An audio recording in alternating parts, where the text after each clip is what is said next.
Hi guys, today we will talk about how can you fix that problem you have on your Espn app. So we will go to figure out the solution or know how you can do that on your app. So just click here on settings here.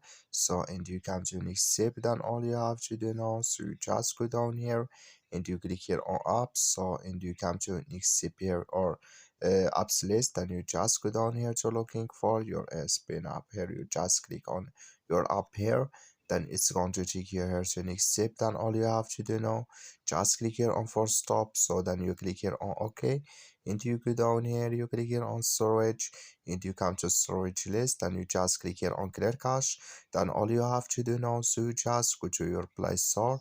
So you click here on your Play Store, then it's going to take you here. So you just search for your your app. It's going to show for your Espn app. It's going to show for you like this.